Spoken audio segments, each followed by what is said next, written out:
How do you trust anybody's intentions when you meet them? Yeah. I trust nobody's intentions. So do you think that I could potentially be working for some government organization? I think anybody could be. I think anybody could be. That You're was a definitely no. smart enough.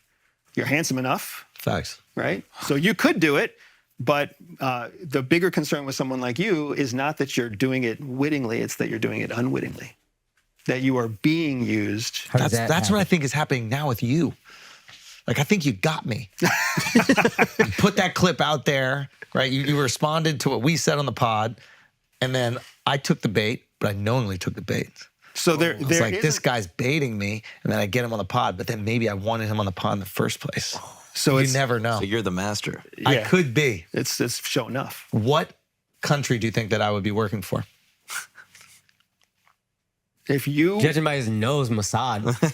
it's too obvious. It's too Too obvious. obvious. It's too obvious. Because I've been doing all this rah-rah America stuff, but maybe that's just to throw the scent off the trail. That's true. You could be really good Latvian intelligence.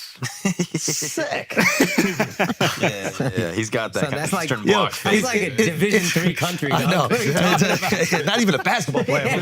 No. Is there a country that's really small but has outside of Israel that you were surprised by their level of intelligence? Cuba. Really? That makes sense in hindsight. Yep. Cuba's poor. Cuba's small.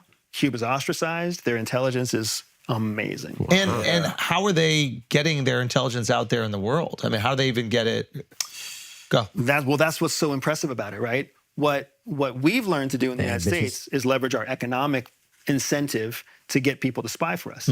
Cuba leverages almost exclusively ideological motivations where people feel bad for the plight of Cubans. They feel like it's an injustice what's happened to the Cubans, and they feel like that poverty is being forced by Western democracy or whatever else. So what they're able to do is find sympathists and then cultivate those sympathists to either take positions of government, or they have found the sympathists already in positions in government, and then they convert boost them up. Obviously, Ida Montez. Anna Montez. Yeah. Perfect example.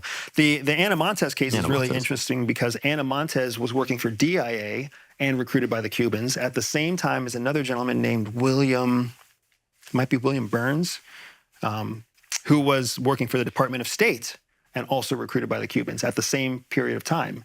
And this was during the Clinton administration when all of his foreign policy about Cuba was being dictated by Two spies? by two organizations, the State Department and the DIA. They were already influenced by. And those were the leading experts on Cuba. What the fuck? So the entire Clinton administration was being essentially directed by the Cubans because of this perfect conglomeration, this perfect triangle of intelligence.